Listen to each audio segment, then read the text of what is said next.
I used to believe that when your life starts to fall apart, you'd see it coming. A warning sign, a quiet tremor before the collapse. But mine didn't crumble that way. It fell all at once, like a floor giving way under my feet. It started with a mistake. One decision that felt small at the time, something I thought I could fix before anyone noticed. But the thing about mistakes is, they rarely stay contained. They ripple outward. They catch people you never meant to hurt. I'd been working at a small marketing firm for 3 years. It wasn't my dream job, but it paid the bills. More than that, it gave me a sense of purpose. I liked walking into that office every morning with my coffee in hand, seeing the same faces, pretending I had it together. But underneath that routine, I was exhausted. Mentally, emotionally, even physically. My life had become a quiet repetition of pretending I was okay. Then came the project, a big one, something that could have earned the company a major client. I was supposed to lead the pitch. But that week, my mind was somewhere else. My father had fallen sick, I hadn't slept properly in days, and the deadlines were closing in like walls. So I cut a corner.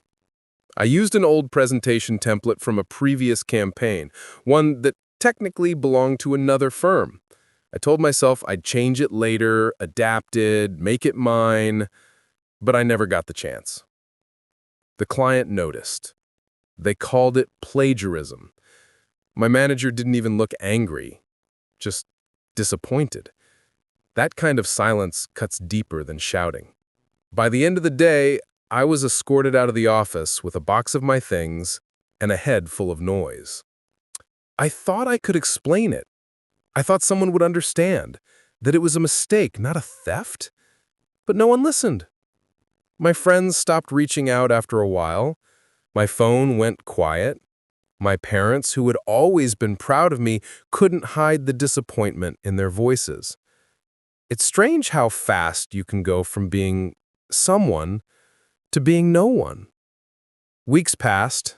My savings ran out quicker than I expected. I stopped applying for jobs because each rejection made me feel smaller. I stayed indoors most days, curtains closed, telling myself I was just resting, but really, I was hiding. There's a certain weight that comes from knowing you're the villain in your own story. It wasn't just about losing a job, it was about losing trust.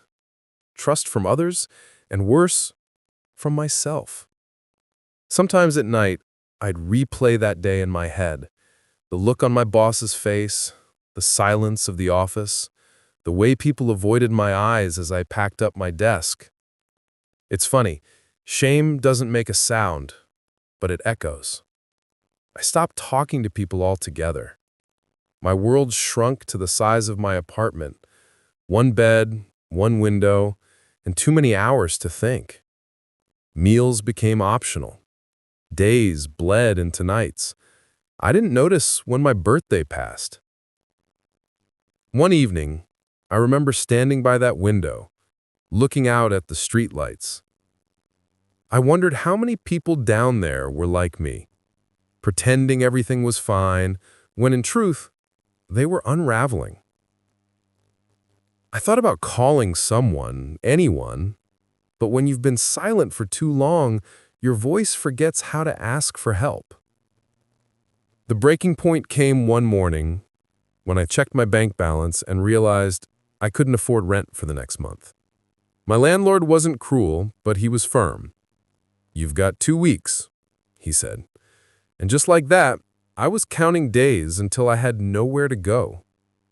It's a strange kind of fear. Not dramatic, not loud, just a steady, quiet panic that sits in your chest. I tried to sell a few things, my laptop, some furniture.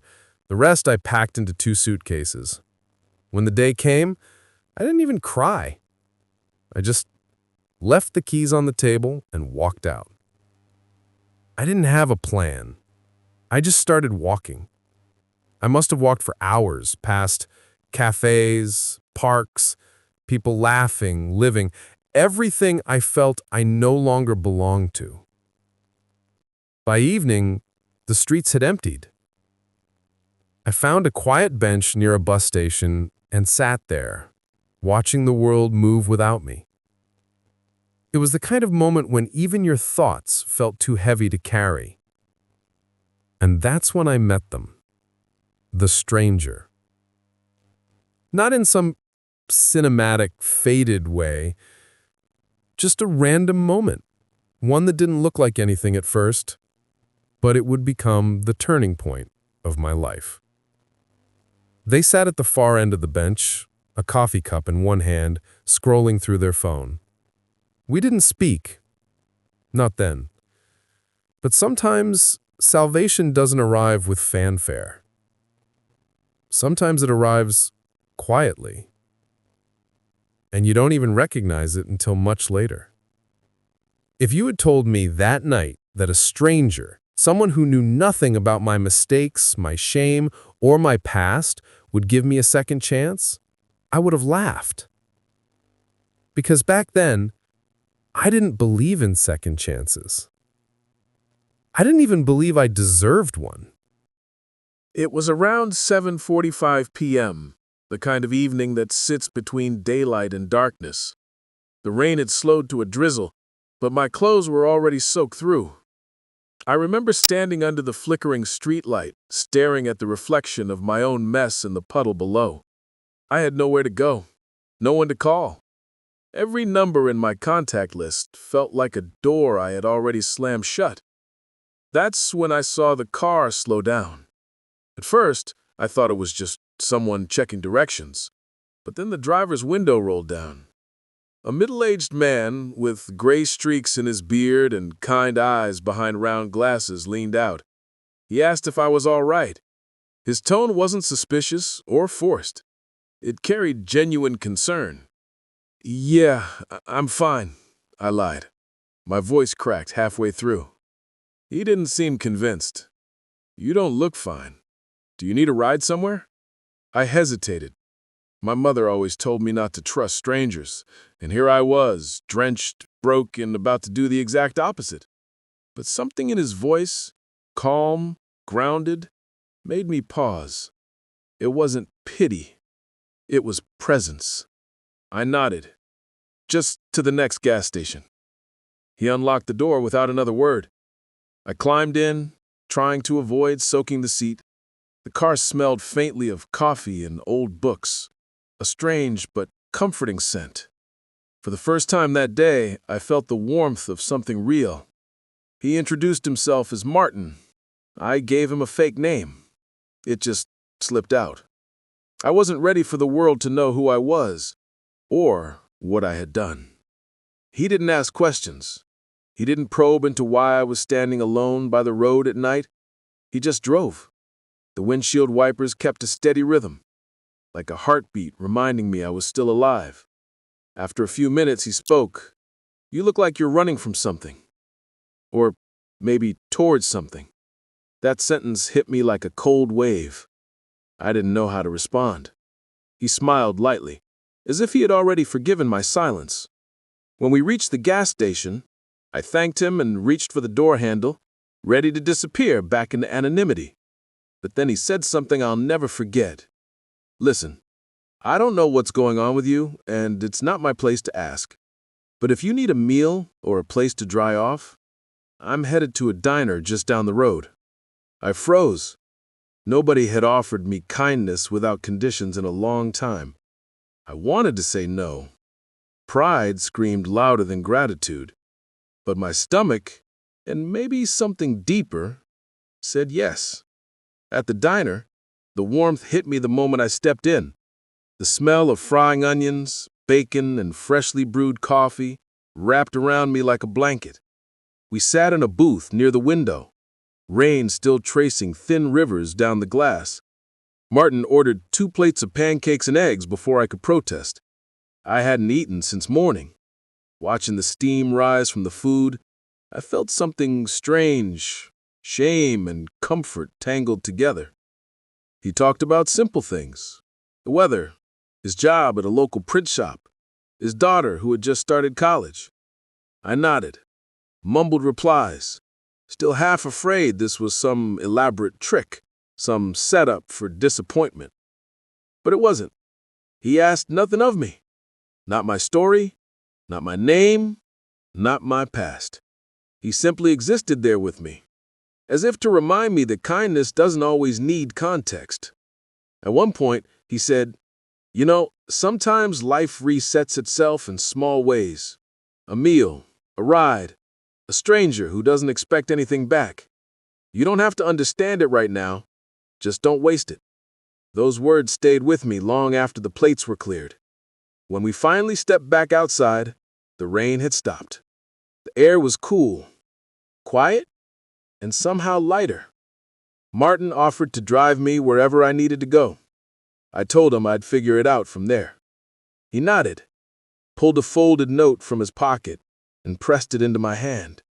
"If you ever need work or just want to talk, come by this address." I didn't even look at it until he drove off. It was a small slip of paper with a name, a phone number, and a street address. I tucked it into my pocket like it was something sacred. That night, for the first time in months, I didn't feel invisible. I didn't know it then, but Martin, a stranger who owed me nothing, had just handed me the start of a second chance. The morning after meeting Martin felt different.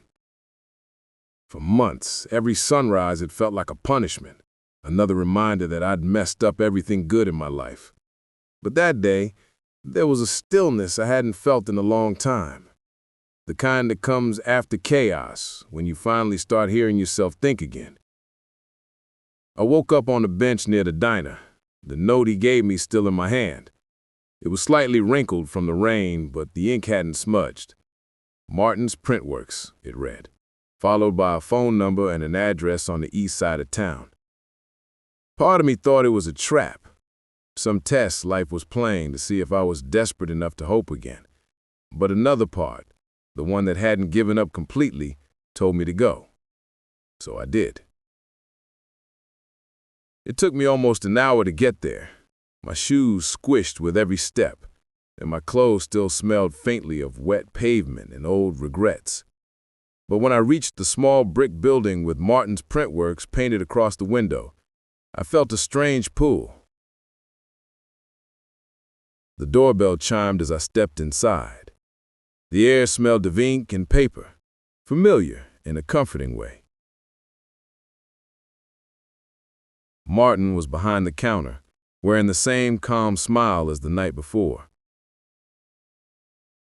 "I was wondering if you show up," he said, wiping his hands on a cloth. I tried to speak, but words stumbled out like a confession. It's strange how healing sneaks up on you. One day, you're fighting to keep your head above water, and the next, you realize the storm is past. But the thing about storms is they don't leave you untouched. They wash away what's fragile and reveal what's been buried underneath. A few months had passed since Martin gave me that job. The routine had settled into something steady, something real. For the first time in years, I could breathe without feeling like the air was borrowed. But deep down, I knew there was still something unfinished, a piece of my past that kept tugging at me whenever things got too quiet. It was guilt.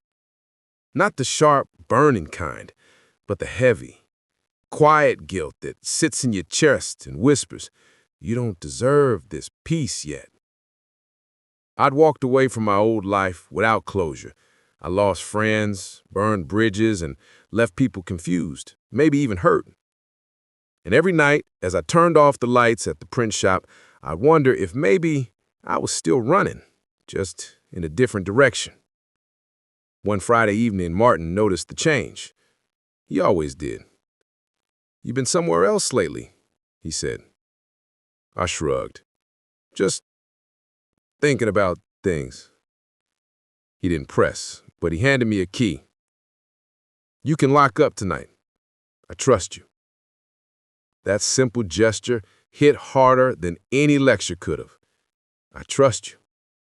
2 words I hadn't heard in years, and suddenly I wanted to earn them. That night, after closing, I sat on the floor near the old printing press and stared at the note Martin had given me the first day we met. It felt symbolic now, a small, fragile reminder of how far I'd come. But I also knew that real change doesn't end with safety. It ends with courage. I decided to reach out. The next morning, I found the courage to text someone from my past, the same coworker who'd recognized me weeks earlier. Her name was Clara. I told her I wanted to talk, to apologize. She agreed to meet at a small cafe downtown. When I arrived, she was already there, stirring her coffee slowly, looking both curious and cautious. I could hardly meet her eyes. "I don't even know where to start," I said. "Try the truth," she replied softly. And so I did. I told her everything. How I'd spiraled after losing my job, how pride kept me from asking for help, how shame had made me vanish. I told her about Martin, about that rainy night, how a stranger's kindness became the anchor that kept me from sinking. For a long moment, she said nothing. Then she sighed. "You know, everyone thought you hated us, that you just walked away because you didn't care. I did care. I just didn't know how to face anyone after I fell apart." Her eyes softened then. "People mess up, but disappearing doesn't fix it. Still, I'm glad you're okay." Something in me cracked open then, not from pain, but from release. For the first time, I wasn't hiding behind guilt, I was owning it. Before we left, she smiled faintly and said, "You should tell Martin thank you for all of us." I laughed, a small, honest laugh that felt new in my mouth. When I got back to the print shop, Martin was at the counter, sealing an envelope. He looked up, reading the relief on my face. "So, you faced it." I nodded. "Yeah, finally." He handed me the envelope. "Good, because I was about to give you this." Inside was a letter of recommendation, my name at the top, written neatly in his careful handwriting. "I figured you might want to move forward. The shop isn't forever. It's just a stop along the way." I didn't know what to say. Gratitude, disbelief, and sadness all collided in my chest. "Why do you keep doing this, helping people like me?" I asked. He looked out the window, then back at me. "Because once I was standing where you are, and someone helped me without asking who I was first. The least I can do is pass it on." That's when I realized Martin wasn't just a stranger who gave me a second chance. He was part of a long chain of kindness, stretching further than either of us could see. And now, I was part of it too. That night, I wrote a letter. Not an apology, but a thank you. To Martin, to Clara, to the version of myself that had finally decided to stop running. For the first time, I wasn't scared of my own story, because I understood something vital. Second chances don't erase your past. They teach you how to carry it differently. A year later, I found myself standing outside the same diner where Martin and I first met. The rain had returned, falling in that same soft drizzle, like the universe was replaying a memory on purpose. I wasn't the same person anymore. The weight in my chest was lighter, my steps steadier. The world hadn't magically fixed itself. Bills still came, bad days still happened, people still disappointed each other. But I'd learned something far more valuable than peace.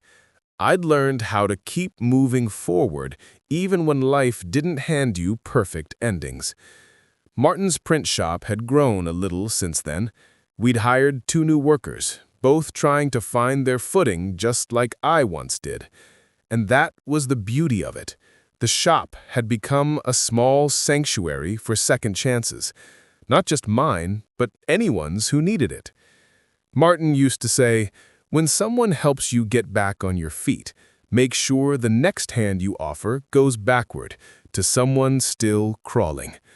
I never really understood it until one particular afternoon. It was late, the kind of late where the sun has already surrendered to night and the shop hums with a quiet peace. I was sweeping the floor when the bell above the door chimed. A young man stood there, maybe 19, maybe 20. His hoodie was drenched, and his eyes carried that same hollow look I'd once seen in my own reflection. Sorry, we're closed," I said gently. He hesitated, looking at the floor. I was wondering if you had any work, anything at all." Something inside me froze, not out of fear, but recognition. I glanced toward the back room where Martin usually kept spare supplies. The old me would have turned him away, unsure, afraid to trust. But this me knew what it meant to be seen when you'd all but vanished. "What's your name?" I asked. "Eli," he said quietly. I nodded. "All right, Eli. You hungry?" His eyes flickered with surprise, just like mine had when Martin first asked. Yeah, kinda." "Come on," I said, grabbing my jacket. "There's a diner a few blocks down. They make terrible coffee, but you'll like the pancakes." As we stepped into the drizzle, I caught myself smiling, the same kind of smile Martin used to wear when he knew something was quietly changing. We didn't talk much on the walk, but we didn't need to. There was a rhythm in silence, a mutual understanding between two souls who'd both seen the edge and decided to turn back. At the diner, as Eli devoured his meal, I thought about how fragile these moments are, how a single choice, a single act of kindness can alter someone's entire story. Maybe that's what life really is, a long chain of people handing hope to one another, one rainy evening at a time. Months passed. Eli started working part-time at the shop. He learned quickly, laughed often, and brought a kind of energy that reminded me of who I was becoming. One day, I caught Martin watching us from his office doorway, his face calm but proud. "You've done good," he said. I shrugged, pretending to play it cool. "Just passing it on, right?" He smiled. "Exactly." That was the last real conversation we had before he retired. He handed me the keys to the shop one morning and said simply, "It's yours now. Keep it going." I stood there, holding the same keys he'd once trusted me with, realizing that second chances weren't just meant to be received, they were meant to multiply.